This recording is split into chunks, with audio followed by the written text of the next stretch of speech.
how does the legal support which is provided, the legal fraternity who are, because they are incentivized at how many hours they are supporting each parent, they'll be incentivized and paid from that point of view. How does that incentive is used in the right direction, or how much that is used is probably to solve the problem right now? Let's not make it big. Let's solve it here. Let's mediate rather than go to the court. Let's not fight a big legal battle.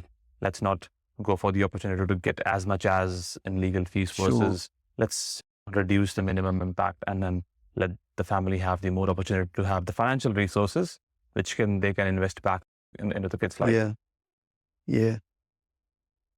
That is a big problem because the legal system is making a lot of money out of parents warring.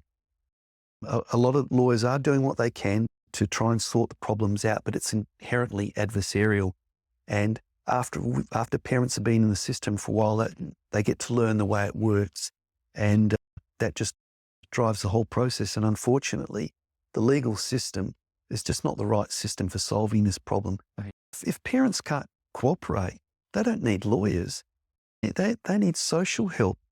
They need family, they need social workers, they need psychologists. They don't need acronym. The legal system's for criminals and big corporates who've got disputes on money, not for mums and dads. It's a terrible system for kids and parents to be in, And if somebody has to go through the whole long process of family court, and sometimes it takes years and years of the legal process, it would have a psychological toll on both the parents. Have you seen and observed any scenarios in which it has taken a more challenging psychological toll and somebody has done something bad? Yeah, close to hand, quite a few people, unfortunately, that I've come to know have lost their lives through the system, either directly or indirectly, or associated with it in some way. Just as an example, I was in an earlier group and we had a dozen organising members in that group. Over a 3-year period, we lost 2 of them. One of them had a heart attack after he found out that his visitation with his children was going to be cancelled at Christmas and died. The other one tracked down his son by a private investigator, and then when he went to meet his son, his high hopes of reconnecting with it completely dashed when his son rejected him. He suffered major health problems and died a few months later.